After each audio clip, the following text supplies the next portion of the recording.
Hi, everyone. Thank you so much for joining me today. I'm super excited. This topic is going to blow your mind. I have an incredible guest with us today, but first, just welcome to Ethereal Encounters Unveiled, where you can discover your truth.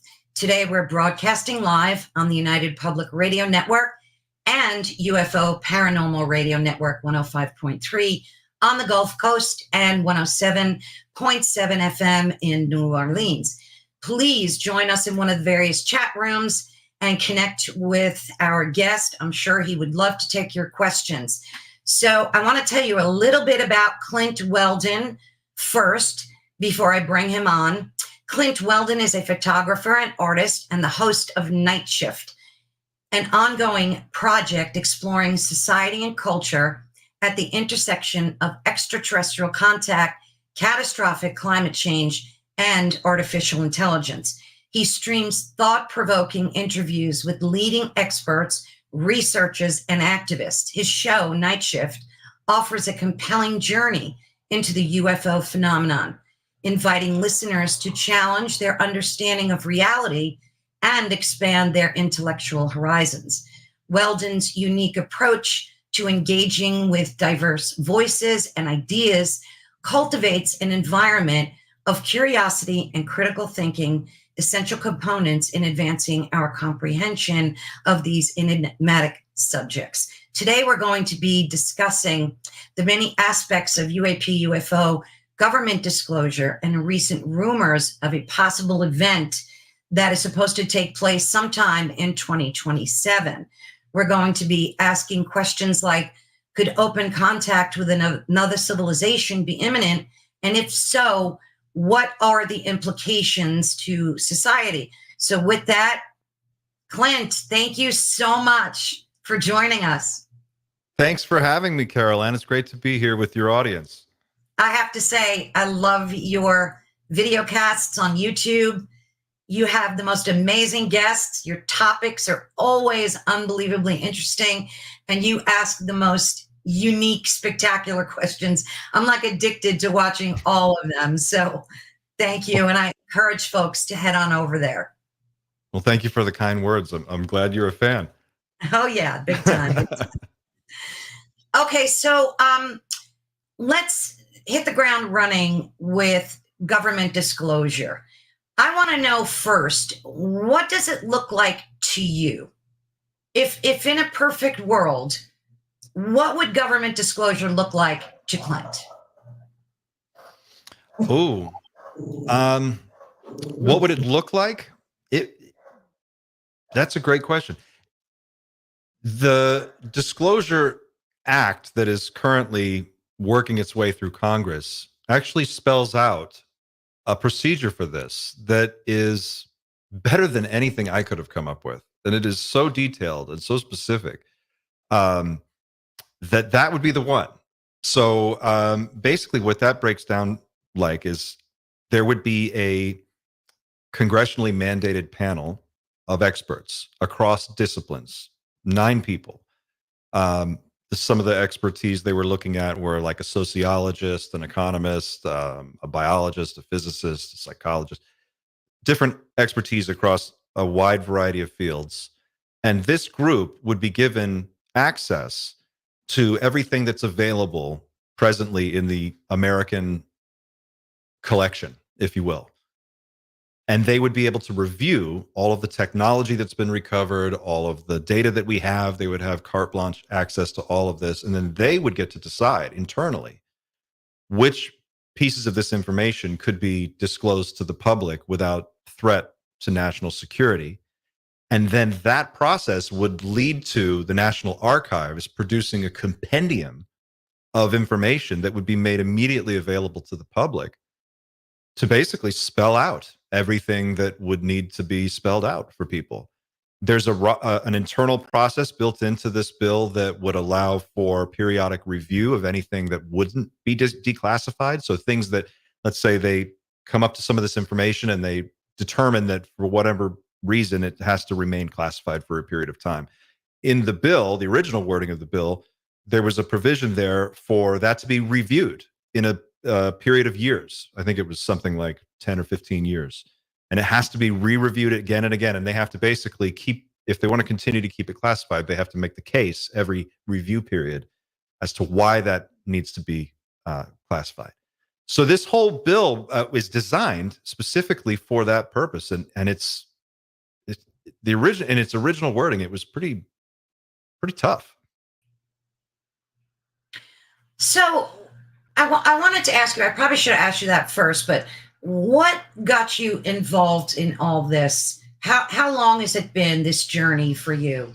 When did you start your channel investigating? Like, take us down that rabbit hole a little bit. Okay. Geez, where to start? The channel is just over a year old. So I'm like 14, 15 months at this point of really working at it. I'd kind of noodled with it a little bit prior, but really got serious about 14, 15 months ago. And it was sort of a outgrowth of a few different things that were happening at that particular time. I had been following the UFO topic for years. I mean, I have every episode of the X-Files on VHS. Like, I used to watch that show like it was the news. And I was super dialed into it growing up. And Stephen Greer actually was the first, when he appeared on the stage and really brought forth, he was one of the first guys to bring out a ton of whistleblowers that had some spectacular things to say. And he started putting these interviews online. Of course, there was Project Camelot. There were a number of interviews from there, and various different groups. And so as the internet matured and that material became more widespread, I just kept following, kept digging. It was always an interest of mine. A few years ago, 2017, we started what is kind of considered the current era in ufology. We sort of moved into this new world. That came after the New York Times, Leslie Kean, Ralph Blumenthal article, the Go Fast Tic Tac gimbal video leaks. All this stuff's kind of hit.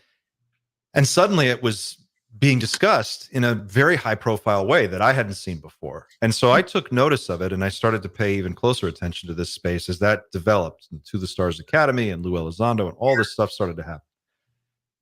And I just found myself talking about it to anybody who would listen. Yeah. But a lot of people just would glaze over, they would get that 1,000-yard stare. You know what I'm talking about. Oh, yeah. You just start to go, okay, well, at one point I'm like texting my neighbor and I'm like talking to people I knew in high school. I'm like, have you heard about this? And I was kind of like reaching out to find other people who were as like blown away as I was. And so I had this idea to start just a YouTube channel to see what happens if I just started talking on YouTube about it. Mm. I was a voiceover artist that was my first main career. So I had all my voiceover equipment. I had my mics and everything set up in my home for my home studio. So I was like, let me just try something completely different. And that's how Night Shift got started. And I was just, as soon as I launched it, people started to respond and the channel took off, and one thing led to another, and it's been growing ever since. Nice. Do you still feel the same way? Has your passion grown after interviewing all these authority figures and people that are in the know, or do you feel more confused than ever after talking to them? Both. Yeah. Gosh, where do you even start? I know. This is the most exciting conversation going on anywhere ever. And only 0.1% of people are even really participating in it. And it's probably not even that many. I mean, we are such a small group that is into this.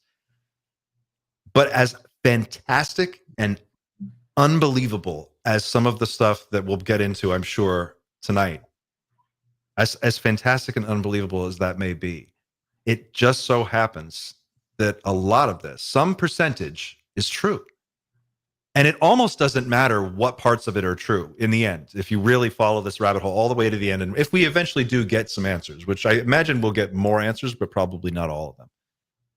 But you could pick anything. Like, what do you need to be true for it to totally change your world? Like aliens, time travel, anti-gravity, free energy, anything. So I just found myself kind of, as I would talk to people, I start by just going, well, who do I want to talk to? Who do I want to actually just ask questions about? And I would start approaching people. And as I would get interviews and speak to them and learn more, it became even more clear that there is something real happening here. Like, I think everybody has a little bit of doubt kind of in the back of their mind. That's Right. normal. That's healthy. Right. It means that you're thinking critically and you're really examining things. But eventually you get to a point where you kind of have to go, this is real. This is real. And if it's real, if any of it's real, that means some big things. That implies some very large conversations that we need to start having. And that's the whole point of the channel for me, is to just find people who want to have those conversations. Like, what does it mean if we make contact, open contact? What form does that take? Is this where do ships just show up above every city in the world and suddenly we have to like reckon with this? I mean, what is that going to look like? And then how does that affect us from a geopolitical standpoint, from a social standpoint? What other things that are global in scale are happening right now at this particular moment in human history that are converging with this very unusual thing, this ET moment that we're having? There's some big things happening. And if you zoom out far enough and you take the broad look, that's what I'm trying to do. I'm trying to take this channel in that direction and figure out, how do these things tie together, and what is the human story that's woven from all of these threads, more or less. Oh, I love that answer. You know, it's interesting. After I made some good friends along the journey, and after their stories, hearing them, there's absolutely no doubt in my mind that they're truth tellers. There's just no doubt to me. But yet, when I read, as we were discussing before, how somebody will come, like even the government will come out and say one thing, and then a month later, they flip the script and deny everything. So it does plant seeds of doubt in your mind, which, like you said, I believe is a healthy thing. But I'm on the same page as you. I think some parts of it have to be true. Now, I've never seen like a UAP. Well, I take that back. I have seen one, but I have not had like a close encounter with one. It was through a telescope. Me and a best friend were out one night stargazing, and we both were focused in the same spot in the sky. This was in space. And we clearly saw something that had intellect, and it was navigating a certain path, and then it beelined and made a left, and then beelined and went straight again, and then just disappeared. So it had to be not of nature. So after I saw that, that was like a big game changer for me. Have you witnessed anything like that or had an encounter yourself? I have witnessed things that were definitely unusual in the sky. They may have some prosaic explanation, but I've never been able to put it together. So I can't say with 100% certainty that I know I've seen XYZ craft. But lights in the sky doing unbelievable things, yes. Orbs, yes. Strange, weird apparitions in and around the house, appearing, disappearing, moving through rooms, yes. I had a precognition experience at one time where I saw something that didn't make any sense to me, and then 5 years later it happened. And it was something. It involved the birth of my son that was supposed to be a medical impossibility, but I had an experience where I was shown this child and I saw this vision, and Wow. I didn't understand why. And it was years later that suddenly we found out, I'm going to have a little boy, and he's born, and it's the same kid. That was the thing that did it for me. If you really want to know, like, that's the thing that clinched it. That experience was, an ayahuasca ceremony in Peru, which I'm happy to go into more detail about. But it showed me that there was definitely not just that this world is very bottom base level of a much bigger world.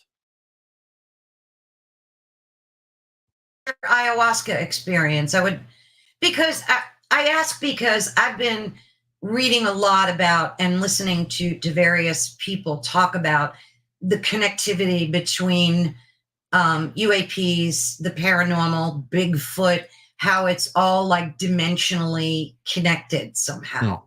Like they're finding out that there's more to it than these separate incidences happening, that they're very much connected. So tell us about your experience. Well, I think that what we're learning now, the UAP phenomena has broken into the mainstream in a way that was unexpected, and certainly about maybe 10, 15 years ago would have seemed impossible, like really hard to imagine that we would be where we're at today. And weirdly, as you go down this rabbit hole, one of the things that it doesn't take very long before you start to realize that a lot of UFO, UAP, like we're thinking about this physical craft coming here from somewhere else. There is a lot of overlap between that world and the world of esoteric wisdom, spiritual knowledge, and exploration. And I have a hunch, and others have said this who are far smarter than I am. At the end of this, what we're going to find out is that spirituality and science are really two different ways of describing the same thing, the wholeness of reality. And these beings have technology that lets them pass through from one layer to another. And as it relates to ayahuasca and indigenous people and the psychedelic experience, those are tools that one can use within the proper context and with the right guidance and techniques done appropriately to access different layers of reality that are just as real as this layer. I experienced this personally when I took a massive amount of ayahuasca, which was like frighteningly large cup of ayahuasca I didn't expect. And I experienced, it was like the room, like someone took a fader knob on a dial or just turned it, and the room that I was in just turned to steam. And I was in this space that was completely open and infinite and unimaginably vast. And then I started to have contact, I guess is the best way to say it, with other beings who weren't me, other consciousnesses that were communicating information to me. Information about like my life and why I was there and what brought me to this point, and of the questions that I was trying to answer and why are those important to you, and all of this self-reflection. It was like 15 years of therapy in like 20 minutes. And this experience would happen, and then I would get I call it a download, a massive, it's like clicking an attachment on an email, and it just opens up and you get this full 360-degree understanding of the answer to the thing that it is that you're trying to figure out, whatever it is. You just grok it in an instant and you get it, and you feel like, oh, I understand what this person felt like. I understand how what I did affected everyone. I get it. And you would just get answers. And then it was like, boom, boom, boom, kept coming. And then I was shown this vision of what my son, who wouldn't be born for 5 more years. I saw that. I came away from that experience, and I was just, over the next couple of years, my whole life changed in very weird and dramatic ways, in good ways. But it led me directly to starting this channel, which has led me to all of these other little synchronicities that keep falling into place. Wow. And that's just how weird it gets. Like we start with UFOs, and suddenly you're talking about alternate dimensions and ayahuasca and DMT, and it's a wild, wild ride. Sure sounded It's like. a mind melter, I can tell you that. Would you ever do that again, or was that a one-time deal for you? I would do it again now, but it took until now. You know, we're talking about this would have been what, 2016. It's a while ago. So yeah, it's not something you just jump into. I didn't think so. Yeah, you have Did to you really do it really through want it. like a shaman? Did you did you how did you travel to do it? Well, my wife's Peruvian, and so we were in Peru for a different thing, and she set up this uh, retreat, this ayahuasca retreat. It was with a shaman who had traveled there to Cusco to do the ceremony, and it was a small ceremony with just 3 people, and then the shaman and his assistant. My wife was there, and there was a 2 week process in before that of preparing. So you have to basically go no processed foods, no sugar, no salt, no caffeine. That's a hard one. No meat. No, you know, you purify your body, you purify your diet, you purify your intentions, and you kind of try to spiritually steel yourself for what the shaman described to me as you're basically opening a gateway. Mm-hmm. And then you're going to allow things to come in, and you're going to communicate in 2 ways. And so you really need to protect the space, and you need to go in with the proper preparation, or you can Right. have things will stick to you. And so I just followed the instructions and went right down the list, and yeah, that's the way it should be done. If you're just coming to it fresh, Yeah. you need to find somebody who really knows what they're doing. Oh no, And absolutely. It's yeah. something you don't mess with. I mean, I like I said, I've been hearing so much about this interconnectivity between all of these things, that these paranormal things that are happening to us, and that they are all connected somehow. So I could see where ayahuasca would like open you up to those experiences. Did you have more like of those experiences after the ayahuasca? Like, did you see the orbs and more frequently after that? Did it enhance that ability within you? I wouldn't say I see things more frequently, as in there. I would say I notice things more, Mm. if that makes sense. Like they synchronicity is a big one. That's a really big one, and that comes up a lot. Weird animal sightings, just strange things with like owls will just appear. They'll land right in front of me. I'll be walking down the street, and an owl will just come out of the sky and land on a sign. Like Wow. the most beautiful owl you've ever seen will look right into my eyes. That's happened a number of times. My son's been with me. We'll see it now. And when you say something like that, it's like, okay, but that could just be an owl, and it could just be nothing. Mhm. And maybe it is. I don't know. But when you have the experience, you feel something Mm. internally. I think a lot of this is about figuring out how to listen to your own internal guide, if that makes sense. Yeah, it makes total sense. You have to figure out how to, like all of the greatest spiritual teachers throughout history, they all say the same thing. What do they say? Get away from people, get away Right. from the noise, distract, go find a cave, go find a tree, go sit quietly. When in those moments of quiet solitude, then the information can come through, and you'll start to notice things. You'll start to hear things or see things, and it'll start to click for you. That's how I experience it. So it's not like I see more like things happening around me. It's just I notice the things that were already happening, but I see them with new eyes, if that makes sense. Wow, that's great. I love that. That's so true too. I mean, we're so locked into technology and our phones and just being distracted all the time. So it's difficult to be perceptive and see those things. So that makes perfect sense. I wanted to talk to you a little bit about the hearing that took place. Um, what was that, like 2 years ago, where Ryan Graves, David Fravor, and David Grush Mhm. testified? That had to be at least 2 years ago, right? Something like that. Yeah, I believe so. Yeah. I know which one you're talking about. Yeah. Yeah, it was like where Grush came out and, you know, the whistleblowers, and it was under this congressional committee. And he had said that there were these biologics, and Yeah. that we had reversed engineered, captured alien technology. Hmm. You know, when that first came out, I was so hopeful and so excited, thinking that was going to like be the beginning of disclosure. like the real beginning. I really had hope for that. And then they wouldn't give Grush a skiff so that he could present more information. And then it just fell flat on its face. So, and I've seen some video of them, and I think they're gravely disappointed as well that it didn't bear the fruit that it was supposed to. What's your opinion on that whole committee thing?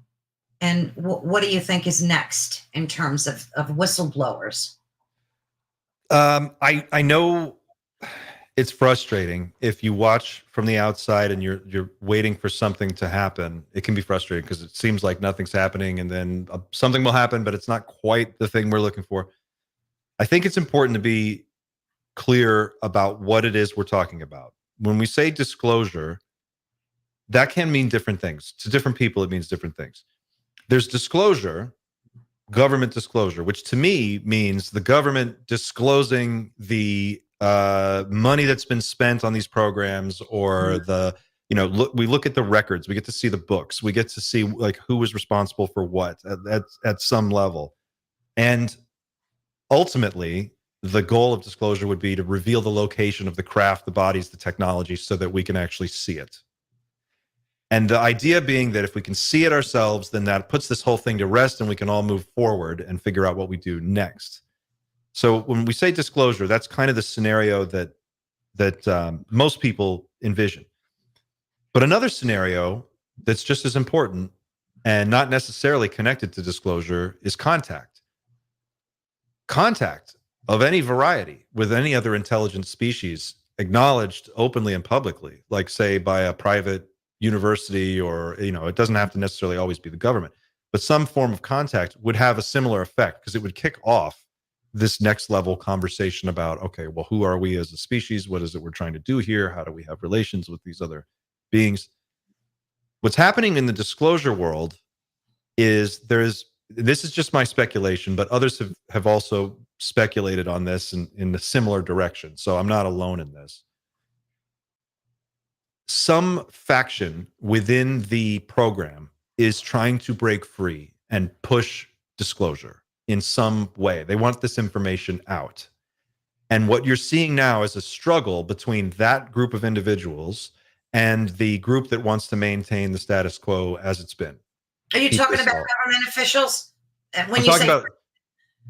I'm talking about it's not necessarily all government officials. Some of them are people that are whistleblowers that are coming forward from different areas, like private corporations. It could be anybody. But there are groups of people that want, and Grush, of course, is among them. Lou Elizondo, Carl Nell. I mean, you can see who they are. They're coming forward, and you're starting to see the outline of this group. Chris Mellon. That's the thing. It's not. That's what is so fascinating about this moment, is that what we're watching it in real time. We're seeing it actually happening. The people who are coming forward these aren't nobodies. Like Carl Nell, he's 20 years at Lockheed Martin and Northrop. He's, Army Futures Command. This is a guy in a position to know. You have Danny Sheehan at the New Paradigm Institute, attorney, civil rights hero.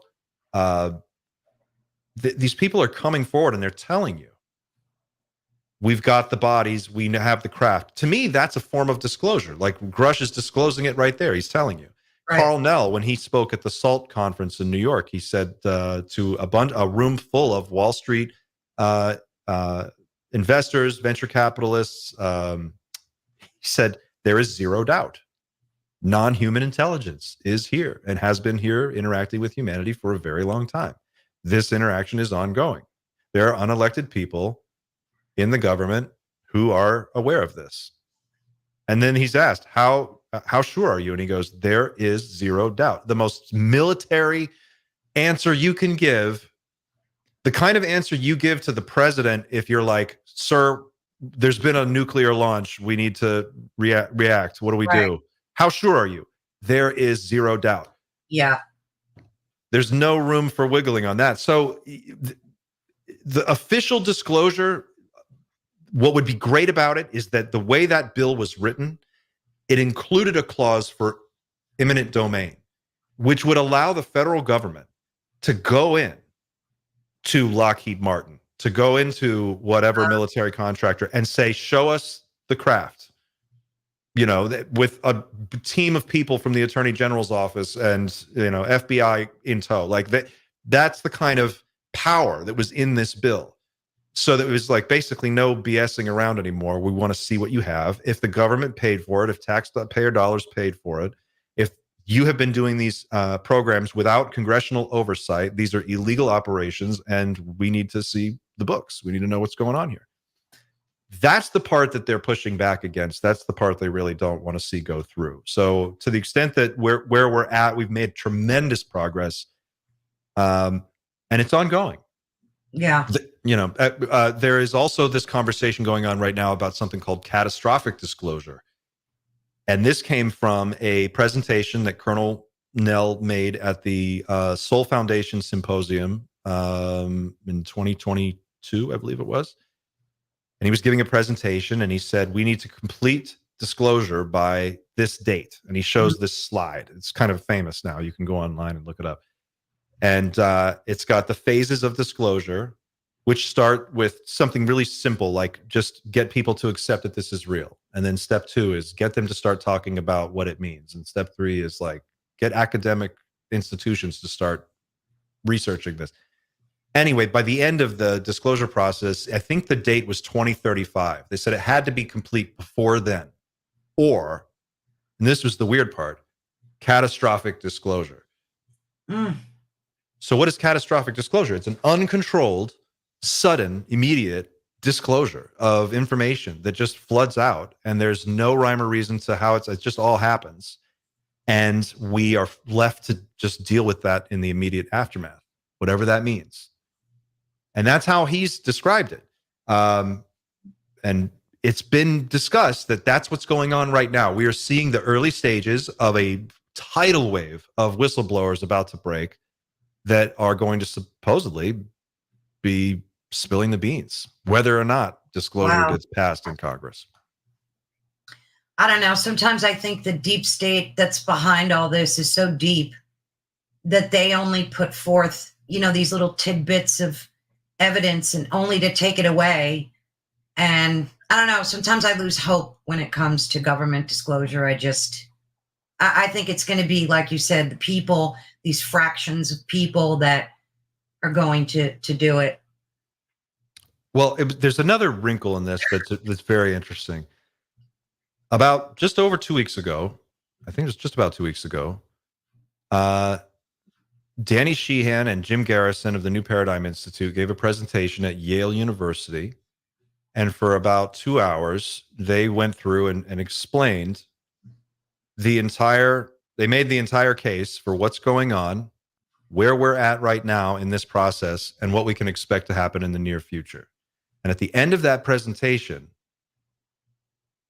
Mr. Sheehan says that we are going to experience, and these are his words, an intervention, that the ET beings, there are 5 different species. This is all from that presentation. He describes all of the 5, small grays, tall grays, reptilians, insectoid, and one that's, I guess, like more or less like a human, looks like a human. He goes through, describes them. He talks about what is coming soon. And he says that it's some form of an intervention. They're just going to show up. Is this the 2027 thing? Or is that something different? We don't know. No one really knows. It's a rumor thing right now, and it's a hot one. It's a spicy meatball. Yeah, it's a spicy meatball. That's a spicy meatball. Everybody's thinking the same thing. Lou Elizondo, okay, just a few days ago on Jesse Michaels' podcast, American Alchemy, gave an interview. In that interview, Jesse asks him point blank, the name. So Lou Elizondo puts out a book. What's the title of the book? The clue is in the name. He goes on Jesse Michaels' podcast. Jesse asks him, what is imminent? Because when you are discussing this topic, you seem like a man who's carrying a lot of weight on his shoulders, and you just feel like it feels very heavy to listen to you talk. What is it you're talking about? What is imminent? And Lou takes a big, deep, long breath, and he sits there and he kind of pauses for a second and he goes, time is not a luxury we can afford. We need to start having this conversation right now. We probably should have started having it a long time ago. And then there's just this big, weird silence. And you could hear a pin drop. And so I'm looking at this and I'm going, all right, I just watched Lou say that. His book is called Imminent. In the foreword of the book, Chris Mellon compares what's happening right now in the intelligence industry, intelligence world, to what happened in Pearl Harbor and on 9/11. He draws those two very specific comparisons, 9/11 and Pearl Harbor. And he says intelligence failures led to the tragedies of historical proportions, all this death, all this destruction. What if that were to happen again? He poses the question. And then you see Danny Sheehan at Yale University saying we need to get ready, not just get ready, immediately. And he uses the word mobilize. We need to mobilize at the academic. We need colleges to start teaching this. We need to start dealing with this right now. So when people go, well, what's the 2027 thing? We're all of us in this whole space right now that cover this topic are looking at each other. We're looking around. We're looking at Danny Sheehan. We're looking at Lou Ellis. We're looking at the internet, we're looking at the news, and we're going, are we going to have a mass contact event in 2027? And that's the hot question. No one knows. Yeah. I mean, I realize disclosure is not a sprint. It's more like a marathon, but it's just so frustrating when, and I said this before, when they feed us certain, like that when the TikTok videos came out, everybody was, it was like all hell broke loose. And then they started discounting it, it could be technology from other countries. And that's what's frustrating for me. It's the back and forth stuff. Like, I just wish they would say something and stick to it. Speaking of Lou Elizondo, I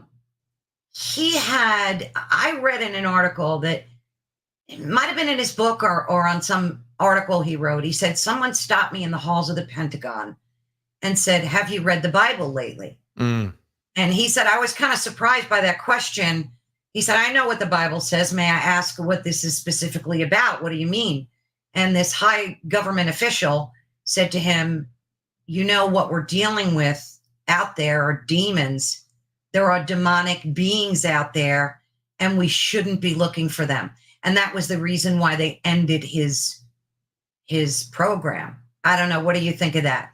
Because I've heard that before, that I don't know if it's a part of Project Blue Book or something that the government is doing or putting out there saying that these entities are just demonic.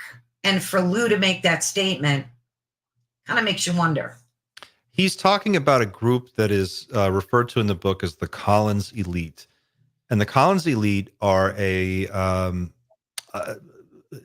group of individuals who are, I believe, just very hardcore Christians, and they work together across different areas of government to advance whatever it is their project is. And this is according to the information in Lou's book. It's a little murky and weird, but it's an interesting wrinkle in the story. And there's a great Netflix documentary about a similar group, and I can't recall I think it's called The Family. That goes into a real deep dive on a similar group in Congress that works this way. And this notion that they could be demonic, I think, is interesting. It sort of is a preview of things to come, I think, as this conversation continues to grow. And if the NHI do make an appearance and we're forced to kind of just respond to it and deal with it, certainly there's going to be a percentage of people who look upon them as some form of God or demon, or what they're going to have capabilities and technology that will look like magic to us. And certain groups of people are going to respond to that in different ways. As for like what is actually going on, I think that what we're learning is that there are just more layers to reality than we understand. And maybe our physics is incomplete and our picture of reality is incomplete. And some of these beings have figured out a way to punch through dimensions, to change the voltage of their craft in a manner of speaking, and just sort of like, whoop, and they just appear. That looks like magic. That looks, there had been, as far back in ufology as you want to go, people have talked about these beings communicating through telepathy. So if that is possible, and if they're doing it, and suddenly you hear them talking inside your mind, that's going to feel like magic, or it's going to feel like something. It's definitely going to be weird. So I think that if there is a group inside the government who has this idea, I can see where that might come from. I don't think this is a religious thing that we're dealing with, though. I think that we're dealing with, these are beings, these are intelligent beings that have technology built on concepts that we don't quite understand. What about what Greer's been saying, that the government, is it Project Bluebeam, that they're going to, use some holographic technology and fake like a UFO attack or an encounter? I mean, hasn't he been warning us all about that? Project Bluebeam is that story's been around for a long time, and it's interesting. I don't know what to make of it. Basically, the idea is what you said. There would be a simulated false flag attack on planet Earth that would appear to us as if it's like Independence Day. I mean, it's going to look bonkers. And it's going to have all the Hollywood explosions and special effects. Anything that you've seen on a movie screen will probably be on display. This is the way the story is told. And the idea behind it is that there won't be any aliens. It's going to be done by our own people, using this technology that we've developed, and it's going to be made to look like it's an alien invasion. The notion being that event would precipitate some kind of global government shift, or some kind of, like, we would be able to change the whole geostrategic blueprint, because of the scale and scope of this event. It would just be too big for our current system to handle. So we'd have to roll out something new. I don't know if I believe that. That just seems like, I don't know. It seems like a stretch. It's almost easier for me to believe that aliens are just I agree with you. I mean, it would have to be a massive undertaking to do that globally, first of all. I mean, I think if the government wanted to do a switch and reboot society, they would do it by powering down our grid. Shut the grid down. Or reboot it. Yeah, shut the grid down, or use social media to just, they've already proven that they can influence the way people think. They can make you feel happy or sad. They can use social media to do all of these things. It's been done. There's so many other ways to do it. Like, a simulated alien attack just seems like, at some point, what happens when people start exploding real nuclear weapons against the simulated alien attack? It doesn't make sense to me. And I think there'd just be way too many variables at play. And it sounds very Hollywood to me. It does. It does. I like to throw this stuff out there, especially to you, because people, when I try to have these conversations with just family and friends, the first words out of their mouth is conspiracy. Oh, you're a conspiracy theorist. I don't like to be called that, because what I'm doing is just questioning the narrative. It doesn't mean I believe it. It doesn't mean I disbelieve it. I just want to talk about it. Mm-hmm. I just want to go over, like, your thoughts. What are your thoughts on these things?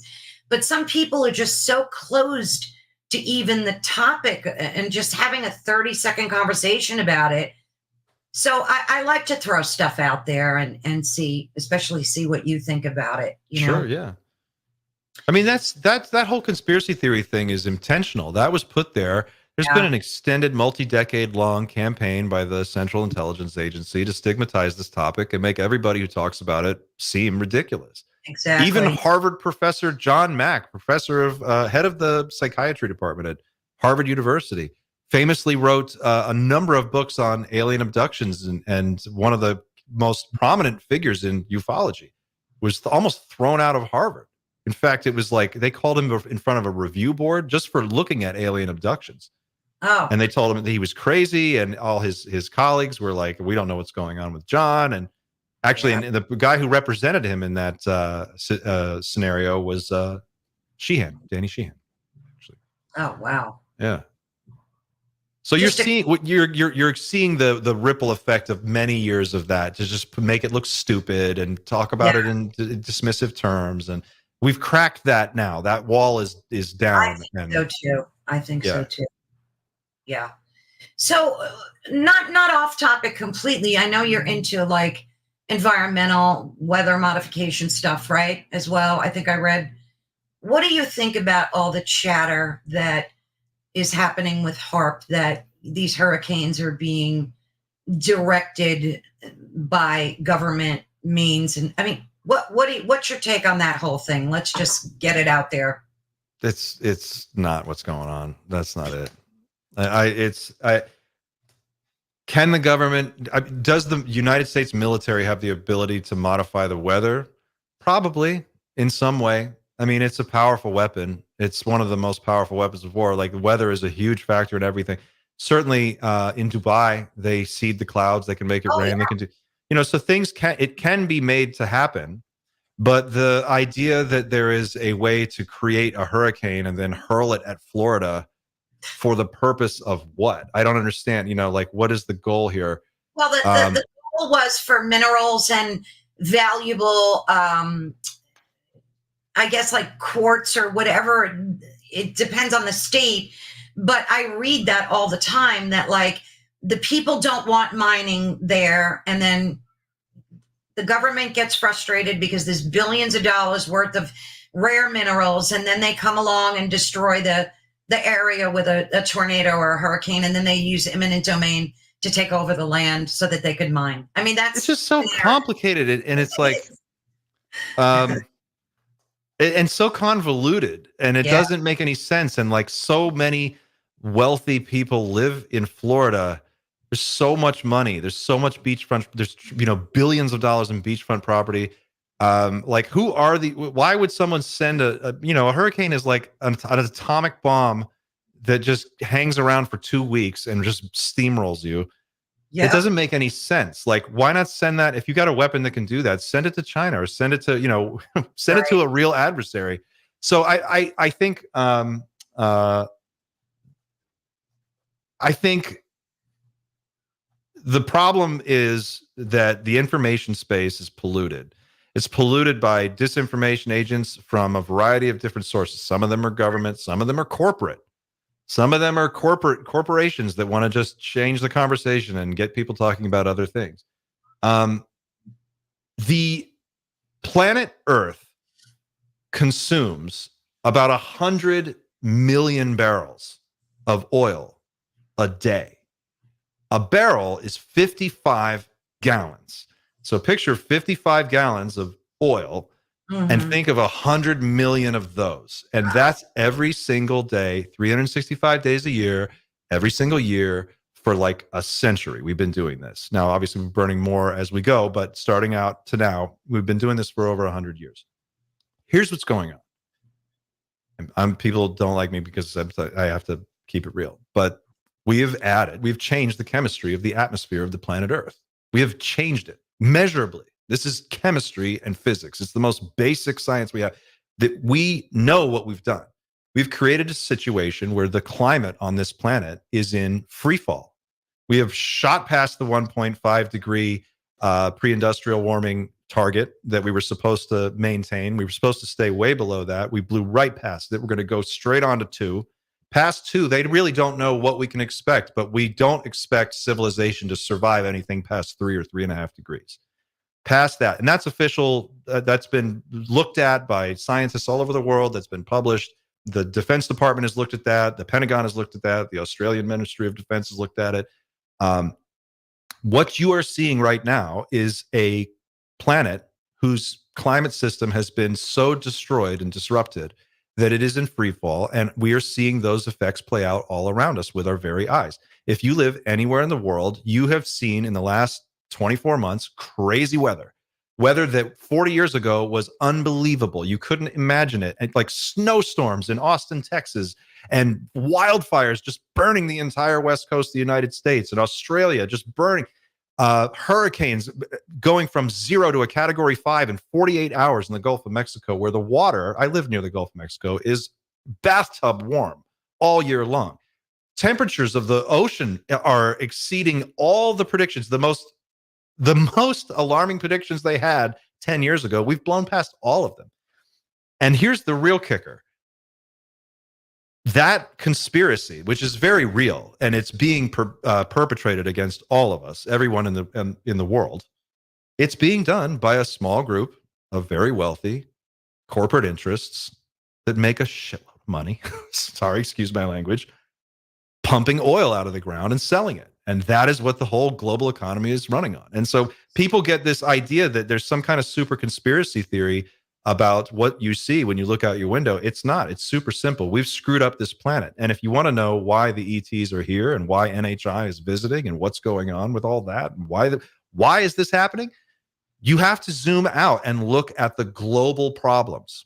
And that is one of them. That's one of the big ones. It's the climate, the ecosystem, the vast chain of life that is not human. Humans are one tiny piece of this web of life. We are currently living through the 6th great mass extinction event experienced on this planet. We're in it right now. Like as we sit here tonight, having this conversation, the 6th great mass extinction is going on. Thousands of species are going extinct. The biological diversity of Earth is what makes this planet desirable. It's why the ETs are here. It's what they talk about. When they take children aboard a craft or they take adults, they abduct people, they talk to them. What do they tell them? Case after case after case after case, dozens and dozens and dozens of them. You can just go down the list. Take care of your planet. Stop poisoning the environment. Stop poisoning the ocean. Stop poisoning the atmosphere. Take care of the earth. Don't have nuclear weapons. Don't fight a nuclear war. Stop doing, they're telling us. It's very clear. So, yeah, I think when you see this, some of these, it's interesting. The UFO conversation is so fantastic and out there. I understand how weird it sounds to some people. But if you're willing to have that conversation, it's important to also be wise enough to step back and really look at the global picture and think about all life on the planet. Stop just thinking about humans. It's not just us. We've got a very unique world here. It's very, very important. There's a lot going on here. This planet can generate life anywhere. At the bottom of the ocean, in the darkest volcanic vent, they find life. You go to the middle of the most burning hot desert, anywhere you can find life. The Arctic tundra, you can go deep below the ice. What do they find? Life. We look out from our planet at everything around us, and it's dead. It's just all dead. There's nothing out there. Well, maybe that's why they're here. That's my thought. That was brilliant. I totally agree with that. And again, infighting in that narrative, with saying that climate change is a hoax, none of it's happening, the CO2 levels aren't nearly as high as they're saying that they are. They're only like 0.03% or something. And if it went to 0.2%, there'd be no life on the planet. So again, it's like. But these are not equivalent things. Like, see, this is the thing. That is not real. What you just described is what people have been told to perpetuate this lie. Why is this being done? Because billions and billions and billions of dollars are made every single day by sensible climate regulation, a fossil fuel treaty, the declaration of a climate emergency. This is the thing. And I get heat for this, but I don't care because it's important to me that this conversation gets pushed out into an active mode where we can really face it and deal with it as a human family, because this is super important. People go, well, I read this scientist, Jim Trout, he said that it's all BS and there's no global warming. So, well, the overwhelming consensus of actual real climate scientists that look at this for a living, and this is all they do, are terrified. They're not just terrified. Some of them are getting out of the profession because they're so terrified of the data that they're seeing that it's impossible for them to carry on. Many of them have decided not to have children. It's a terrifying moment. If you look at the real situation, which people are not being told, it is way worse. It is way worse than we've been told. This is the real problem here. And I think it's also the crux of the UFO conversation, because the environmental catastrophe that's unfolding around us right now is so bad that it won't be possible for us to sustain civilization within 20 to 30 years from now. We're talking like 2040, 2050. These projections were made by the Club of Rome back in the 70s. You can go on, and they were made internally at Exxon. The oil companies knew as early as 1959 that we would be exactly where we are today. They had the projections. This is all public record now. This has come out in court filings. Yeah. You can go look this up. The Harvard Gazette actually did a great write-up on this where they basically laid it all out. Internally, they knew. So we have been sold out. We should be furious.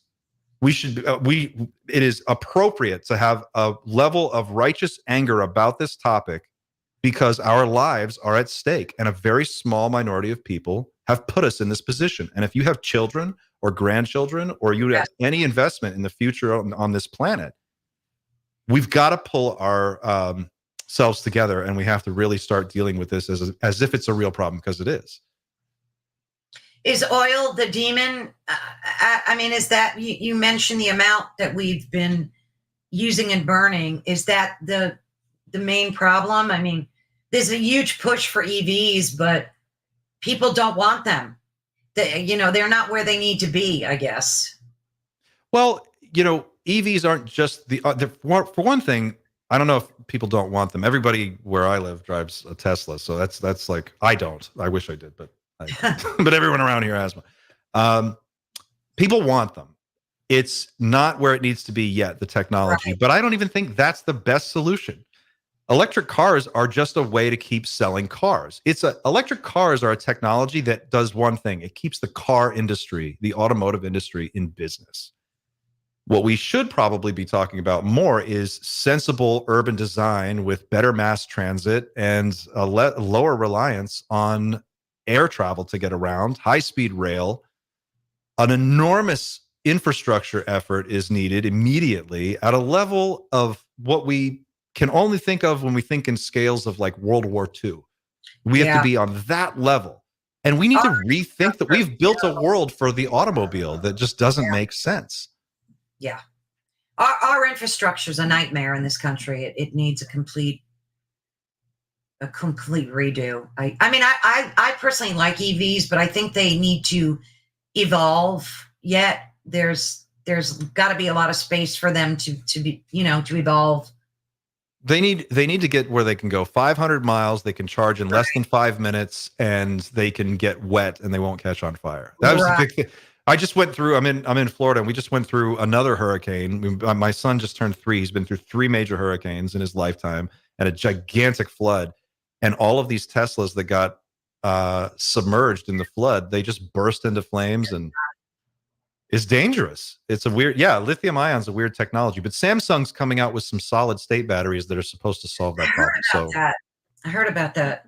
Yeah. Yeah. Maybe the next 10 years we'll see some real movement in that area. But this is the point I'm making. By the way, just to add one last thing to this. I know I get heated about it, but I'm very passionate about this. As a parent, as a father, as someone who's concerned about Earth, the progress that needed to be made on electric cars should have been made 30 years ago, and would have been made 30 years ago if we had this conversation 40 years ago. But because this discussion was stymied and sidelined and backburnered and short-circuited by the fossil fuel industry, because they put in these ridiculous stories and they've funded these asinine studies that lead nowhere, they have delayed the action that is desperately required by decades. And so when we look around and we're like, yeah, but EVs aren't there yet, there's a reason for that. They could have been there 20 years ago if we had put the funding into it, the research, and looked at it and incentivized the development of that sector. But we didn't. Gosh, that was great. That makes so much sense. I hope people take this topic more seriously. Do you think there's hope to change in time, that we can implement these changes in time and save our planet? And I have a granddaughter who's only 6, and I worry for her future. I think this is the thing that people really have to spend some time with. And it's like, it's one thing for me to get heated and animated about it, but for a person individually to like really take it on board, I would ask them to do this. I would say, use your head. use your eyes, use your ears, look around, pay attention, think about your childhood. If you're over 40, really think about how the weather used to be. Used to be you could drive from, here to the next town, and by the time in the summer when you arrive at your destination, your car was covered in bugs. Remember that? Bugs everywhere. Go outside, you hear the crickets, you'd hear bugs everywhere, birds. The natural environment has been depleted of all of this life. A lot of this stuff you don't see anymore. And like my kid was born into a world that's depleted. He doesn't know what used to be like. He only knows what it's like today.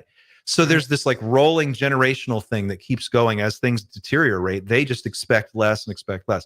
So for one thing, it's important for those of us who are a little bit older to take a minute and really take it on board. Like when you see this crazy weather start to happen, and you'll see it this winter, I guarantee you're going to see it next summer. You're going to see it everywhere. Look at Asheville, North Carolina. Asheville is a lot of people's plan B. North Carolina got hit by a hurricane, and they are still pulling people out of the mudslides. Right. And this is weeks ago. You have got to be ready to like look it in the eye and accept reality for what it is, and tune out all of the nonsense, because there's a lot of nonsense out there, and you've got to get serious. And I find that the best way to do that is to act like this affects the safety of you and your family and your children and your grandchildren, and think about it like that. And when you look at it, it's kind of obvious, right? Next time you're in a traffic jam, look around, look at all the cars. Every one of them's got 40, 50 gallons of gas. Each tire takes 40 gallons of crude oil to make a tire. Look at all the all of this infrastructure, all of this stuff, all the plastics, all food. Our food depends on it. All of it. Now, the issue is, do we make it? Do we survive? Well, if you look at the projections that have been made by the IPCC, and which is very conservative, and if you look at like the Club of Rome, if you look at various think tanks have done studies on this, all signs seem to point to like 2045, 2050. If we really don't get our act together, which has to happen like now, we don't come out of this. We really don't. Like the complicated, you can't grow enough food, staple crops, to feed 10 billion people unless you have predictable rain patterns and climate. Right. How do you grow food at scale to satisfy the hunger of billions of people if you can't rely on your growing regions to be productive when you need them to? We see this already in food shortages, weirdness at the grocery store. You'd probably notice sometimes you go in and there's just, there's no oatmeal today. What happened to all the oats? Yeah. That's weird. Used to be always there. Little things. They won't come right out and say it, but that's what's going on. So how do we get through it? I think the UFO conversation is a way in to this discussion, but I think we have to start as a community by thinking of ourselves as a planet instead of a people. We are one planet. We are one group. We all rely on each other. The web of life, the tree of life has to sustain in order for us to have anything to hold on to.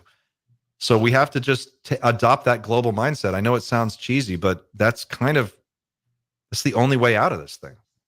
I agree wholeheartedly. Jeez. Just a quick midway break announcement for those of you tuning in. We're listening to Ethereal Encounters Unveiled with our guest, Clint Weldon. We are live on the United Public Radio Network and the UFO Paranormal Radio Network, 105.3 and 107.7 FM in New Orleans. Thank you again for listening. Your support means everything. So, Clint, I want to ask you real quickly, since we're talking about disclosure and the implications of actual contact, what do you think is going to happen to society if and when, not so much disclosure, but say contact happens? Do you think that there's a threat of social chaos? Like, what's your take on that? This is the part that I think we're wrestling with right now as a community, and internally, I think that the disclosure movement is trying to come to grips with this very subject. What happens next? Because that's the part we haven't really been able to get to. This is all real until just now, and now it's kind of accepted. Like, okay, this is real. Enough people have been before Congress making these statements that you have Top Gun fighter pilots. You have Admiral Timothy Gallaudet, former head of NOAA, telling us this is real. Colonel Nell, David Grush, Elizondo. So we've gotten over that hump. Now the question is, what happens next? How do we handle it if it happens without some kind of ramp up, right? Like an on ramp. I think there's going to be a lot of unrest. I think people are going to have a hard time with it. Not everybody, but I think a lot of people are going to flip out. All you have to do is think about COVID, when people were going crazy over toilet paper and paper towels, and how wild that little moment was. It's going to be like that. It'll probably be bigger. I think some people won't be able to handle it for whatever reason. It'll just be too big for them, and they might just be in denial about it. So the issue right now is how do you prepare a planet of people for something that might be imminent in the next few years that we can't really control? And that really is a complicated question. There's no one answer to it. It's but you do what we're doing now. But do you think people would behave the same way that they did with COVID and run to the stores and just freak out and start burning cities down? See, I don't know, because I don't know because their goods are not being threatened. Like, what would be threatening to people that would cause them to behave that way? So if aliens just appeared on the news and just completely outed themselves, and they seemed to come peacefully and there was no threat, why do you think some people would still flip out? Well, I think there's the question of like the immediate moment of contact, and then there's the aftermath, the slow burn of like the weeks, months, and years that follow, right? Immediately, we've never really experienced anything like this. This would be an event that would be so big. A mass contact event of the scale and magnitude that we're discussing now would be something along the lines of a ship the size of a city, which we have reports that these exist, appearing over Central Park and over and stuff, Los Angeles and Tokyo and Buenos Aires and everywhere. And it would be an event where they just show up and then sit there and stay there for like a week. This would give the whole planet time to take notice, realize that it's not a joke, that this is real, that there's something going on here. This is the scenario that we typically see in most Hollywood movies. And during that period of time, when people are freaked out because there's something huge happening, but they don't quite know what it is, and no one's going to have very many answers at that moment, I think anything goes. And I think you're going to see all of it. You're going to see the full gamut of human behavior play itself out. And it's going to be really interesting to see who tries to game it and how and what. We've never had an experience like this as a species. And it would be one of the closest thing is COVID, because it stopped our entire global civilization for like a couple of weeks, really called everything to a halt.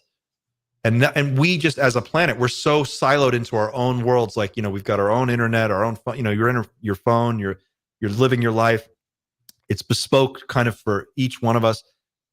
There aren't many events that are that big anymore that stop us all at the same time and make us all just deal with something. And this is going to be like that. And I think that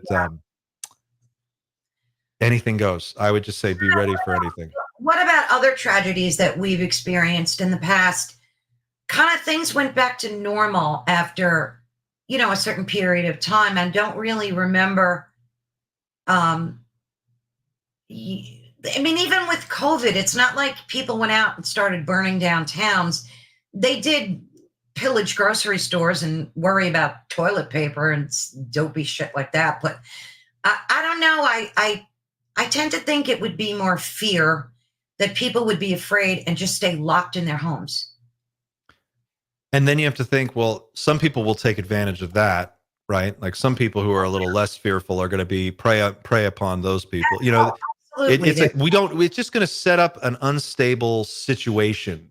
And we're already, as a planet, we're in such a tinderbox. You think about the Bulletin of Atomic Scientists has us at 90 seconds until midnight. We're closer to nuclear Armageddon today than we've ever been in the history of tracking this.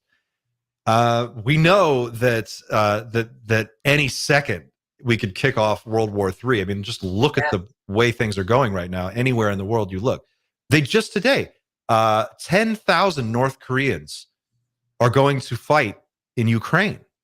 North Korea and Russia are teaming up to go fight in Ukraine. And the Ukraine situation is a proxy war between the United States and Russia. Yeah. And then you have China saying we're going into Taiwan one way or the other. We're going to take it back. Yeah. You've got the whole situation in the Middle East, which is on fire right now. So you take your pick. If ships showed up in the middle of all of that, the question is like, what do the governments do? What do the militaries do? People, that's a huge X factor. Civilians, who knows? Some people might think it's the end of days. They might flip out. They might say, okay, I know what this is. There's that too. And I was going to ask you, where do you think the religious component, if at all, fits into this narrative with UAPs and biologics and all this disclosure? Do you think there is a religious component to it? What's your take on that? There's definitely a religious component to it, but I don't think that at bottom what that is. I think the religious component is you have beings that have been appearing throughout history at various times and places, displaying technology that appears magical to the people that are seeing it. They have no vocabulary for it. They don't really know how to describe it. They describe it as flaming shields in the sky, or flaming swords, or they paint these pictures of what they think they see, but it's very hard to really put down on paper. And we have numerous historical accounts of this, and naturally it makes sense that we would fold that into our worldview in some religious context, using that vocabulary and that experience to sort of make it make sense. So I think a lot of the symbolism and things that we see in religion that we look at as fantastical events probably did happen in some way or another, but it was probably not that magical. It was probably a lot more based in just technology and advanced beings. A great my wife jokes about it, but she's a big fan of the TV series Stargate SG-1, and that show.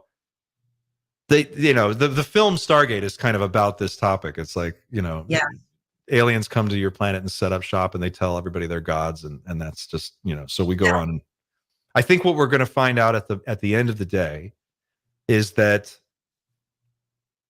the what we think of when you think of existence and reality and your consciousness and your experience of being here and being alive and aware and noticing it all and having this thing, whatever we call, this life.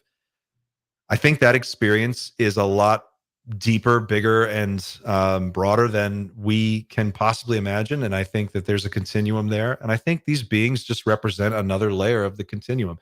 Yeah. Just like thermal layers in the ocean. There's some animals are up here, some animals are down here. They just have technology to go back and forth. Right. And so, how that, we see that through a religious lens because we don't have the science to show us how to do it yet. But right.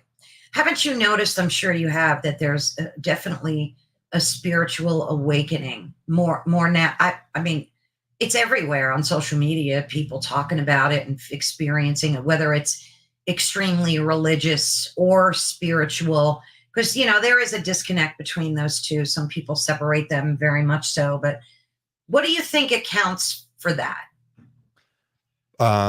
For like just this awakening to the various possibilities that as it ties into UFOs, or just separately? Yeah, that too. And just an awareness of discovering the truth about the government and how things work, and this 9-to-5 world that everybody's trapped in the matrix kind of vibe.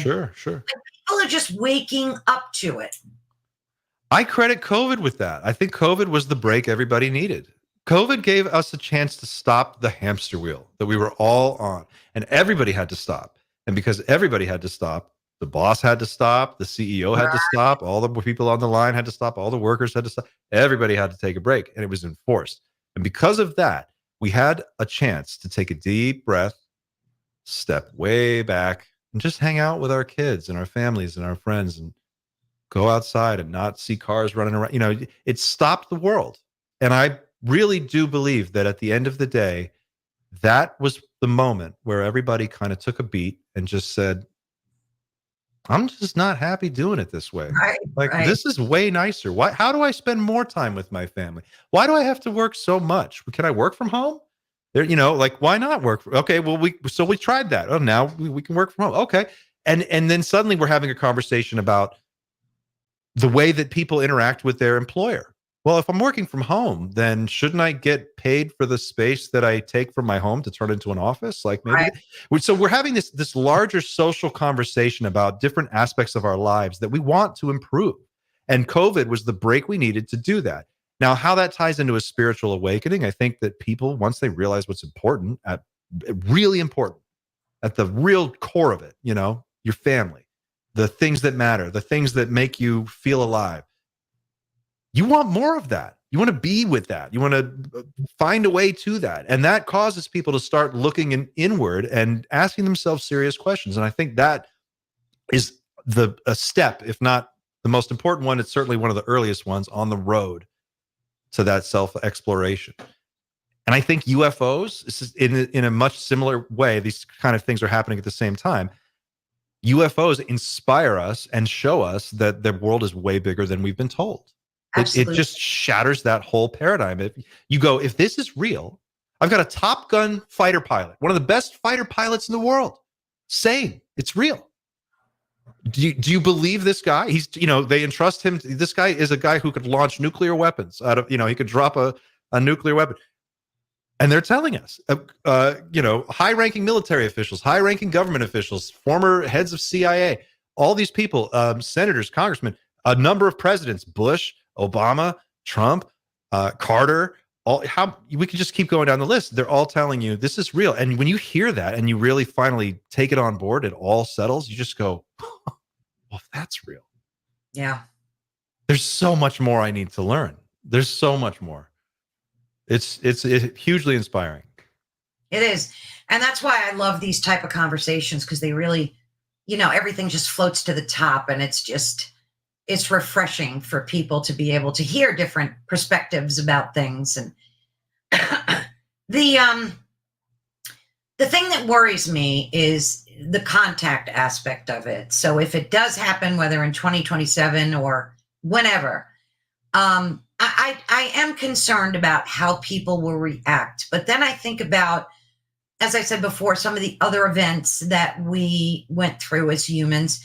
I mean, I think when Darwin first advanced his evolutionary model, it was very controversial, and it shook people to their core, but eventually became widely accepted. So if you look at other life-altering events, like even the Big Bang, when that theory came to be, don't you think that was earth-shaking for folks to discover that? Or do you not think that any of that is in the same category as the contact would be? Contact is a whole nother thing. This is something we have never, we are not, I don't believe we're ready for it. I think that I want it to happen. I think I'm ready for it. I think. Yeah. But I don't think most people are. And I think here's why. This is why it's so different. Mm-hmm. In a post-contact world, we will be, for the first time, in the presence of an intelligence that is greater than ours. And from that moment on, it's like playing chess with a 3-year-old. You know how it's going to go. After a while, once we're in this new state where there is a superior technological race of beings or more than one, I mean, according to Mr. Sheehan, it's up to 5. We're going to have to contend with that. Psychologically, I don't know how we handle that. We're used to being the rulers of this planet. We're used to being in charge. Food chain, yeah. We're at the top of the food chain. We dominate this whole planet. This is our house. If someone else shows up in our house and is like, you guys are not as in charge as you thought you were, that's going to be really weird. It's going to make people look at their government, particularly the United States government, and ask questions. Well, if you guys aren't in control, then why am I going to work on Monday? Yeah. Why am I paying taxes? If you guys can't control your skies and these things can come and go, right, and do, in the Yale presentation that I would refer to earlier. Yeah. Sheehan talks about a base off of Baja, California, right off the coast. Mm-hmm. And from that base, a nuclear aircraft carrier battle group and the submarines attached to it. From one base, identified over 100 individual ships coming and going from this underwater base. Mm-hmm. That's one base. There may be dozens. If there's 100 ships, think about this. This is what another thing that I think people aren't really like grokking yet. These things are already here. It's not going to be like they arrive and we can see them coming like a hurricane for 2 weeks. They're, here they come. One day they'll just appear. This is my conjecture. And it's going to be, they're going to just show up. They're here already, right? Like they're sighted every day all over the world. They're flying through our atmosphere. They're in orbit. They're below the ocean. They're sighted every day by our Navy. That's going to throw people for a loop. Yeah. It's funny. I think of what you said before, like that where, we're used to being in control. We're at the top of the food chain. That's so true with the exception of the oceans. Like, I think that territory is theirs. It belongs to the creatures that live in it. I mean, go swimming and get eaten by a shark someday and you'll change your opinion. Sure. But what about these submersibles that was caught on video by a Navy pilot, I believe, where it hovered right over the ocean, kind of dipped in and then came back out? What do you think is going on in the oceans with these UAPs? This is down there, or in the very recent history, we've started to talk about USOs, undersea objects, unidentified underwater objects, whatever you want to call them. We're talking about the same thing. What we're learning now in the UFO community, UAP community, is that these craft are transmedium. They're capable of transmedium travel. So they can travel from space to the atmosphere to the water, and it's as if nothing is in between. They just slip right through like it's nothing, like a hot knife through butter. They just go. The prevailing hypothesis at the moment seems to be, and this is just across the information that I've come across, that they're based in the oceans because that's where we can't get to them. They're down there. They have technology to have a base there, to operate down there. They can come and go as they please.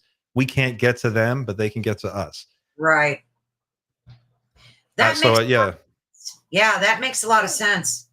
It's possible too that, and others have suggested that they're not from somewhere else. They may actually be from here. At least some of them may be an earlier form of life that evolved to an advanced level and then went basically underground and disappeared. And they've been living in an adjacent biosphere. What about the Antarctic? That the theory that's why it's closed off to society, because there's alien life there. I mean, I know you've had to hear about that. The Arctic thing, there's supposedly a pyramid.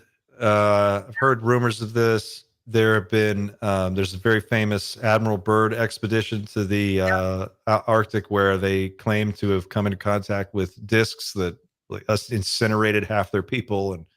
And it's possible. It's possible. Yeah.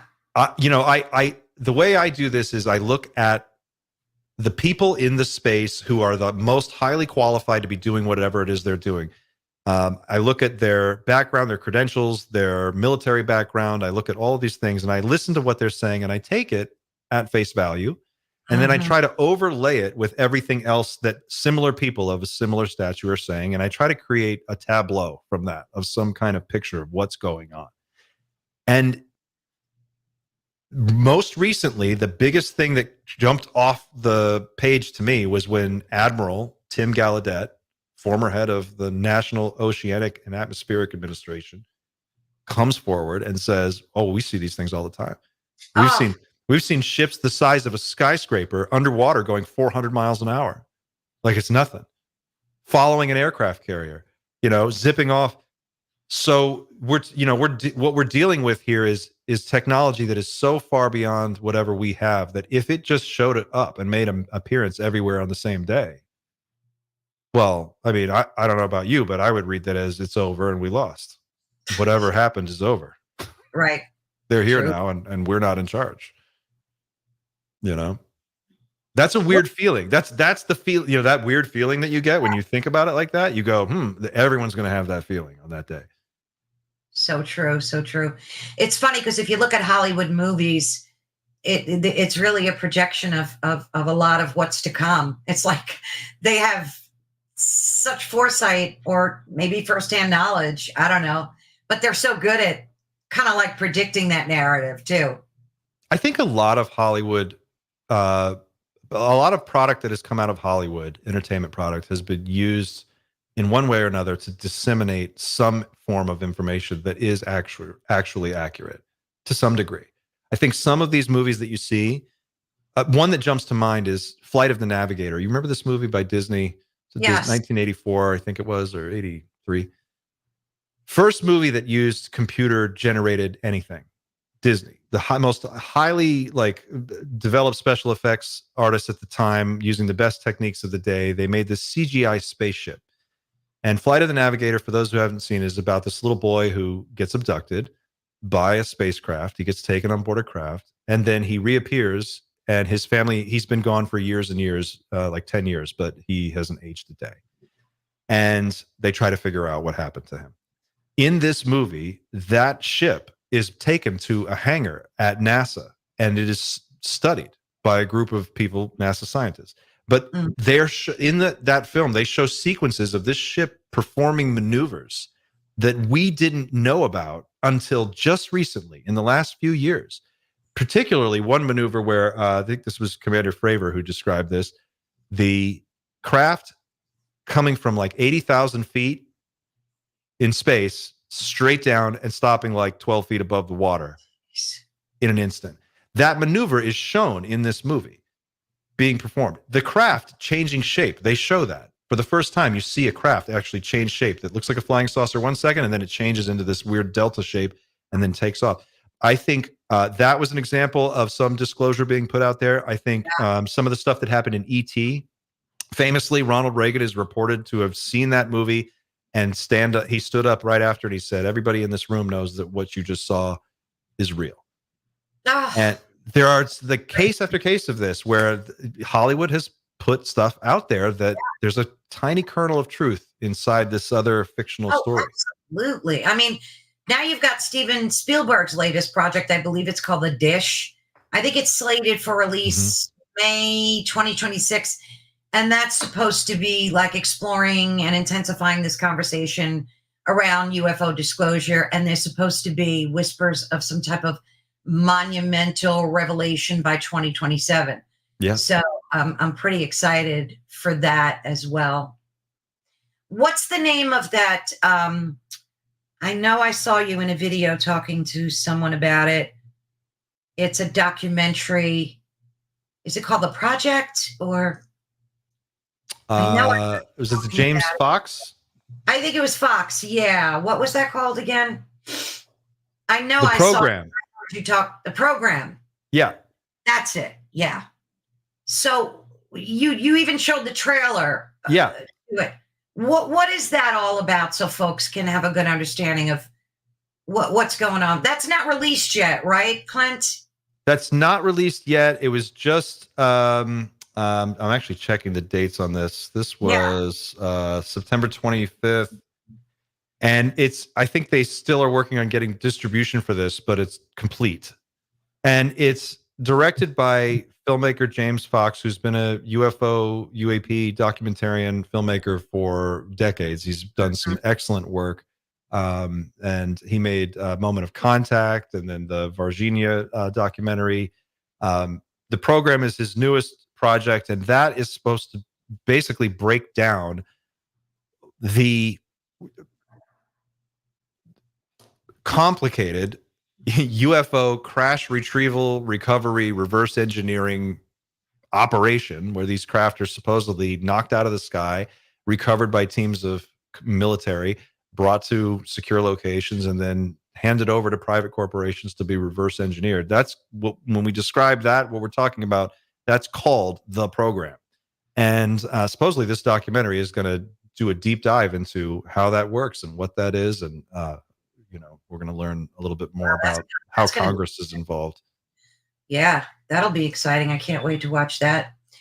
I want to ask you what you think. like, what opinions do you have? I mean, not really UFO related, but just on a personal level, with topics like near-death experiences, astral projection, and having experienced ayahuasca, I'm sure you pretty much have a strong opinion on these topics. And do you think that there is this interconnectedness dimension that's like weaving them all together? Because it just seems like everybody is talking about all this stuff all at once. I can't make sense of it, but there's something happening. There's definitely some. You feel it too, right? It's not just me. Yeah, Absolutely. To my it's core. weird. It is very weird. And I can't Yeah. talk to anyone about it because you get the woo-woo, oh, kooky, crazy conspiracy theory look. But I You feel know, it. I can't help but not feel it. I get you. I get it. I know exactly what you're talking about. I feel it too. It's a weird one. It is.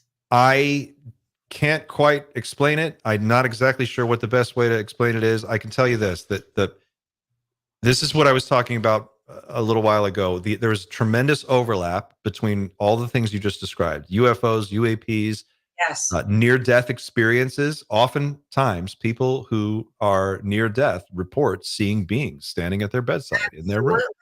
And many times these beings are described in very similar terms as the beings that are supposedly seen on board alien spacecraft.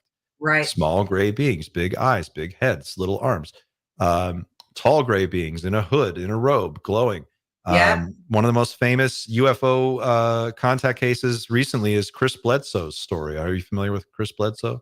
Now. Chris Bledsoe is a contactee who experienced a number of bizarre events where he basically was camping and fishing with a group of people, two guys who worked for him and his son and him. And this is in North Carolina, rural North Carolina, not too long ago. He had a sighting of these gigantic flaming orbs. They look like balls of fire. He described them like seeing the sun, but seeing it 30 feet away and 12 feet off the ground. They chased them.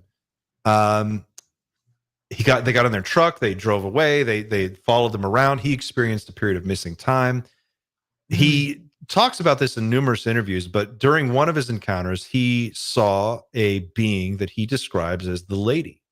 If you Google the name Chris Bledsoe in quotes and you put the lady next to that and you look that up, do an image search, you'll see a painting that was done of this woman.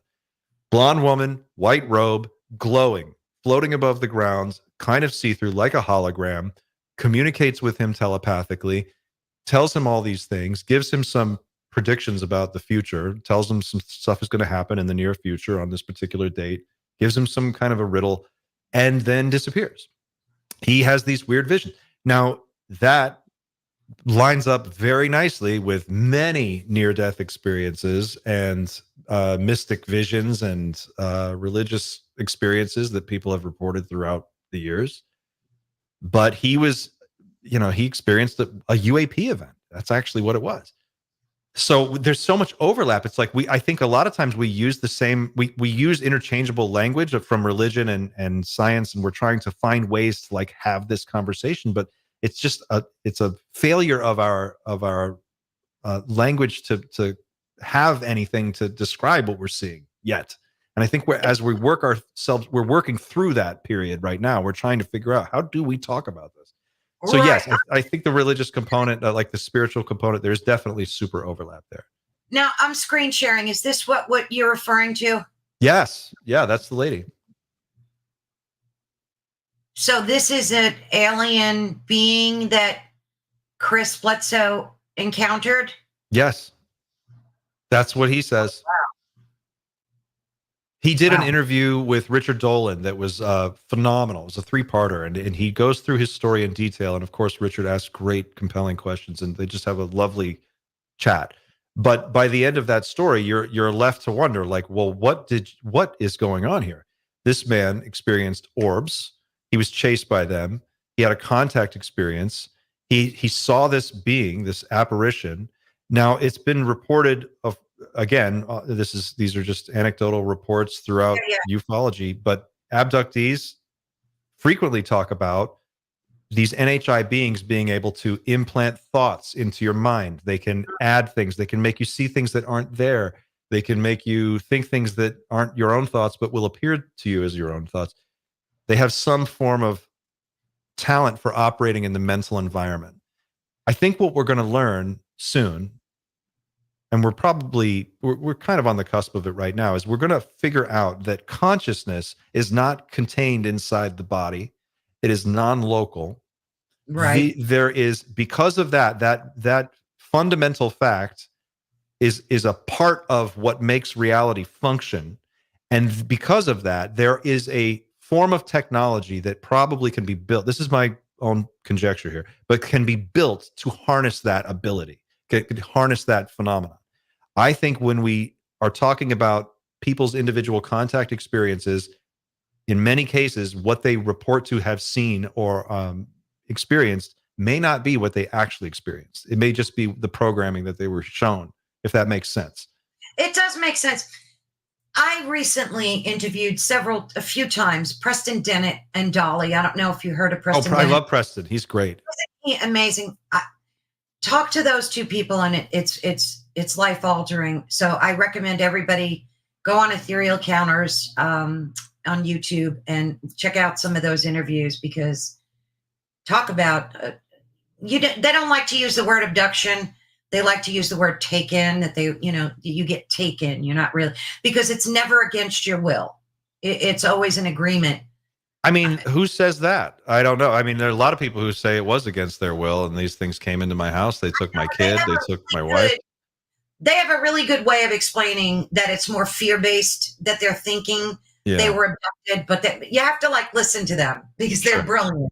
It's amazing, the whole thing. But you're so right. There's something, and did I feel it before the pandemic? Sorry, I have a dog who runs my life. If you heard of him. All right. So I don't know if I want to say it started before the pandemic, this feeling that I can't shake, that something has changed, that something is different. I like to blame it on CERN, because I don't like what they're doing over there. I just my own opinion. Opening a wormhole, or changing our reality stream. Yeah. I just have a very bad feeling about what they're doing over there. I think when I first started researching, I had high hopes. I'm like, oh, they're going to discover the God particle. This is phenomenal. They're going to crash atoms. And so I used to follow very closely for a long time. And then slowly my opinion started changing, and I started just getting this really bad feeling. And then they started coming out with these wacky ceremonies that were nefarious from top to bottom.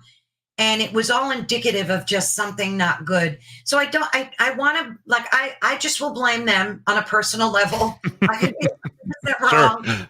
Yeah. Something has changed that, like you said, we can't put our finger on. It's like an itch that you just can't quite get at. Yeah, I know exactly what you mean. It's weird. And I think that's the strangest part about all of this, is it does feel like, and synchronicity brings you into contact with other people who pick up on this too. It's a weird wavelength kind of a thing. It's some kind of a frequency thing, I think. And you come into you find yourself, looking at other people, and you just can't quite figure out what they're all about. But then you'll have a conversation with somebody who gets it, and it's like, oh, okay. Just like talking to you, I am so thrilled that you get it. We're on the same page, because it's rare. If I ever said this to anybody else, other than the people I interview, of course, but people in my personal life, they look at you like, what are you smoking? The modern society does a great job of keeping people sedated. Yeah. And I think that you see it. You see, I took my dog to the park the other day, and I'm walking around, and I look over at the playground, and there's a half-mile little track that goes around the outside of the park, and then there's a children's playground. And I look over at the playground, and I see this little boy about my son's age, and he's climbing and he's playing and he's all alone by himself. And I look over and his mom's like 10 feet away. She's staring at her phone. She's like this, looking at her hand. Of And I'm course. thinking, like, if there was a disease that if you caught it, you just made you stare at your hand and walk around and stare at your hand, we would declare a global emergency. We would shut down everything. We would have to we would find a cure. We would figure this out. But we do it with our phone every day.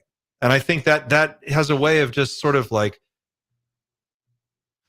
fuzzing you out. You just, you don't take any time for deep thoughts when you're staring at your phone. You always have a little information snack at your fingertips, just enough to keep you distracted, never enough to really satisfy you or make you feel like, you have a real answer to anything. And, the deepest moments of introspection, they happen when you're alone and your mind is quiet and you can access that deeper information. I think people have started to realize on a global scale that there's got to be something more than this. We've had all the technology in the world. We have all of it. We got a phone that can do everything. We've got ChatGPT. We've all this stuff.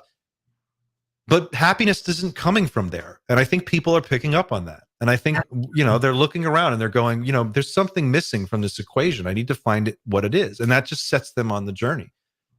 I don't, and I think the journey is personal. Each one's different for each person. Well, speaking of technology, what do you think of AI? Do you think AI is the smartest guy in the room now? I mean, AI is the thing. That's the thing. Like, I mean, really, my show's whole premise is this.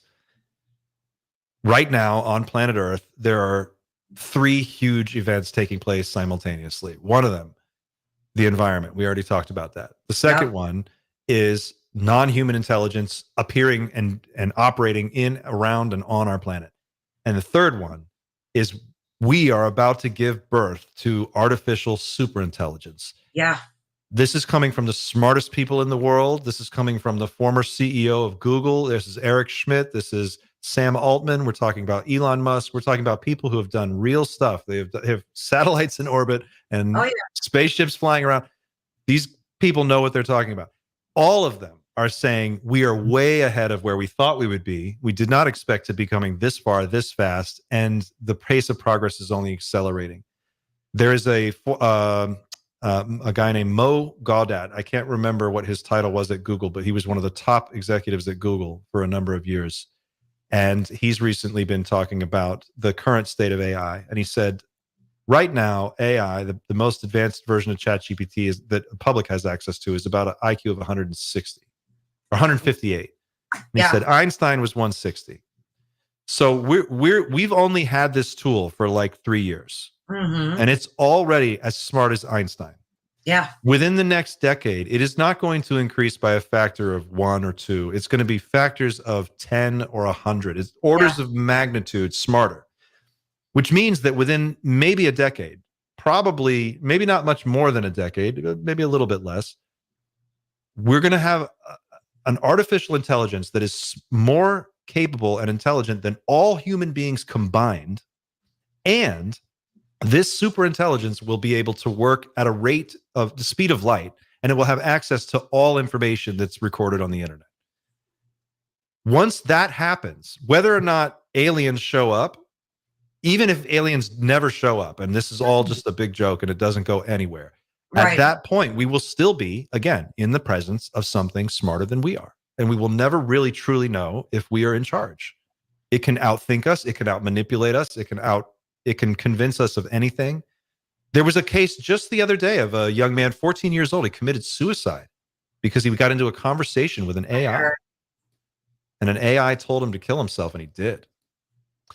And there was also recently a young boy who fell in love with an AI chat bot. And I guess that's the one. Oh, that's the same one that he fell in love with and then he killed himself. Oh, I didn't know. So it told him to kill himself? Yeah. Oh, God. So you're talking about, now there's more complicated than that, because there's questions about, did the AI understand what this person was really saying they were going to do? Like, did it actually really know that this person was intending to kill themselves? And then did it encourage them on purpose to do that? Right. That's still being looked at. I don't know, it's early and we don't really know.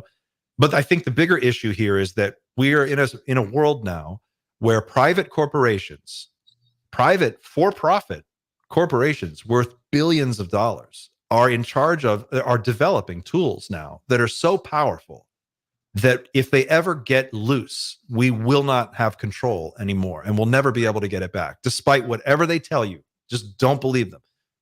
This is it. This is the part of the movie where we summon the demon. We invent the thing smarter than us. And once it's out, there's no telling what we're going to do. We're screwed. Didn't Bill Gates just buy 3 Mile Island or something to generate power for his AI? These AIs are so powerful and so power hungry that the new push now is individual companies like Google and OpenAI are going to build their own nuclear micro reactors on site to run their server farms and just power them. And if you look at the parallel advancements that have been made recently, I'm talking about the last 3 years, I'm not going back that far, 36 months in robotics, OpenAI, Tesla's new robot, the Optimus. Crazy. There are already robots working on the production line at a BMW plant in Louisiana. These are humanoid, two legs, 2 arms robots that you can walk up to. When you plug a super intelligence into 200 million bipedal robots, and it can just suddenly make them all do whatever it wants, all at once at the same time, that's a powerful thing. Oh, yeah. What's that? How's that going to go down? There's a lot of weird stuff. What's your thoughts on how it'll end? Like, just personally, what do you think? I don't know that our current society, as we understand it, makes it through the next 25 years. I don't see how that's possible. I think if you just look at the AI scenario, we're looking at a situation where in the next 25 years, we will be in a world where a robot can do the labor of any human being better than any human. That includes lawyers, doctors, plumbers, electricians, air conditioning repair people. All those jobs will be able to be performed by a robot for the cost of energy. So labor will essentially become free. Energy will be the thing that is required, and artificial intelligence will provide us with all of the problem-solving ability that we'll need. So our economy is going to have massive incentives to push away from hiring people and paying them a salary, and instead having AIs run everything. They can work 365 days a year, 24 hours a day with no sick days, no time off, no insurance. They don't need any of that. The profit motive is going to demand that that any company who can incorporate artificial intelligence and robotics into their production chain do so. And so there's going to be a race to that. And by the end of 10, 15, 25 years, how do people make money? How do we go shopping? We're going to have to renegotiate that entire arrangement. That's going to change. I don't know. You probably heard, what's his name? Yuval Noah. Yeah. He said that the majority of the population will just be useless eaters, and that he'll have to think of ways to occupy them with drugs and video games. And I think he gets a bad rap. I think he's very prescient, and he is talking about real problems with a sense of urgency that is necessary right now. I don't know where that quote came from. I haven't ever seen him say that. I saw the video where he said it. I thought the useless eater thing was a Kissinger quote from like 30, 40 years. But I know he said the video game thing and drugs and video game. I actually just watched it like yesterday, where we're kind of there already. I mean, what we have archetypes in our. Look at Homer Simpson. Like what is that's a joke in our society. Homer, he sits on the couch, he watches TV. Al Bundy, all these. There's a lot of these characters in our culture that are just sort of layabouts. That's been around forever. I think what's going to really happen is that you're going to have a company that doesn't have to hire employees, and so they won't. And they're just going to keep all the profits. You see this at the grocery store. If you go to the grocery store and you're ringing up your own groceries, my kid was born into a world where you just ring up your own groceries. And I was born into a world where that was someone's job. Exactly. Now it's one crabby lady sitting at the thing watching 12 registers while everybody tries to ring themselves up. And then everyone says thank you on their way out, like they just did something. And I'm like, who am I thanking? And I'm supposed to leave a Right. tip now? Makes no sense. McDonald's with no employees. You're seeing Yep. it, fast food chains. You're already seeing this. We're in and this is the thing. What people really don't take on board with AI is the worst it's ever going to be is today. It will only get better, faster. Tomorrow, next year, 2 years from now, it's going to be like unrecognizable. I wanted to talk to you, but we're kind of running low on time, but maybe you could just give me a quick thoughts on it. And then hopefully we can have another conversation about this, because I still have so many questions to ask you. Of course. I wanted to talk about like the problem of overpopulation. You have the Georgia Guidestones, which were destroyed because somebody decided to blow them up. On it, I think one of the first commandments was to reduce the population to 500 million or under. It kind of bothered me at first because I personally believe that every soul that enters this planet is here for a reason. It's not just like by accident. And yeah, we're overpopulated. There's almost 9 billion now. Is that the right number? I think we're coming up on 9 or 10 billion soon. So what's your, in a few minutes, what's your thoughts about how do we solve overpopulation in 3 minutes? I think it's taking care of itself. I mean, if people are choosing to have fewer kids, I mean, we're seeing that declining birth rates. There's going to be a natural peak, and then there's going to be a period where it levels off, and then it's going to start to decline. And what's happening right now is on a global scale. If you have to zoom out and you have to realize like where we're at. We are becoming a type 1 civilization on the Kardashev scale. We're going from a primitive civilization to, hopefully, if we don't blow ourselves up and we survive long enough, a high-tech advanced spacefaring civilization. And this is going to be a sloppy transition. There's just no way around it. We're gonna have AI, and it's going to do crazy things, and we're going to have overpopulation, and a lot of people are going to starve, and we're going to have weather events that are just going to look like they came out of the Old Testament. And then we're already seeing all this stuff. It's all happening, but it's the beginning of whatever the new era is going to be that the rest of future of humanity is going to live in. So this, as it starts to unfold, the population will eventually work itself out. I don't think there's, the idea that there's going to be some mass depopulation event. It's always possible, I guess. But really what it is, it's going to be a thermonuclear war. It'll just be stupid politicians doing stupid stuff that gets us all killed. I'm kind of jaded about it and a little like, I agree. I don't expect much from our leadership. These are people who don't seem to have a vision of the future. They don't really seem to have an idea for anything above the next, 2 or 3 years. What we need is to start thinking about how do we denuclearize? How do we turn off all these weapons, disassemble them? We should have no nuke. Every nuclear intercontinental ballistic missile is how many hospitals, how many schools, how many people with cancer could we have paid for their treatment, for every aircraft carrier, for every destroyer, for every nuclear submarine. We as a global species, as a human family, need to ask harder and tougher questions about what it is we're spending our treasure on and what are we getting in return for all this. And I think particularly in America, people should be more than outraged that of all the things in the world we could be spending our money on, we spend $1 trillion a year maintaining this enormous military apparatus that is not solving real problems for real people. And I think, that's how we deal with the population. We take care of the population, but we try to do it in a way that makes people feel like, okay, I don't need 10 kids. I can get by with 1 or 2. Right. Right. That's so true. That's such a great answer. Well, thank you so much, Clint. This was riveting. I've learned so much from you today, and I thank you so very much for engaging to almost 2 hours into this conversation. I hope we can do this again at some point. It's been a real honor. And folks, definitely head over to nightshift.com, right, Clint? Teamnightshift.com. Okay. Also, you have another website for you're a photographer. I am. And that website is just clintweldon.com, correct? Correct. Yeah, and you can get to the other one through, one through the other. Yeah, they're all tied together. You're such a talented human. Thank you. I appreciate that. Thanks, Caroline. Truth. Well, thank you so much. And I really, truly hope we could do this again soon.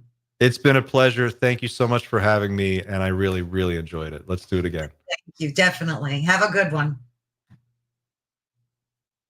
Okay, folks, thank you so much. That conversation was absolutely riveting. I appreciate you hanging in there for almost 2 hours. It really means a lot to me. Your support really means a lot to me. Again, you've been listening to Ethereal Encounters Unveiled on United Public Radio Network and UFO Paranormal Radio Network, which is 105.3 and 107.7 FM in New Orleans.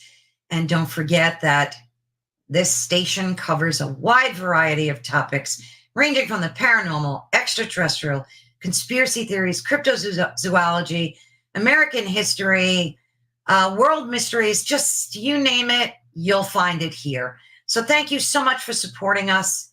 Greatly appreciate it. If you have any questions, you can always go to my YouTube channel, which is Ethereal Encounters Unveiled, and drop me an email. I would greatly appreciate it. God bless everyone. Till next week.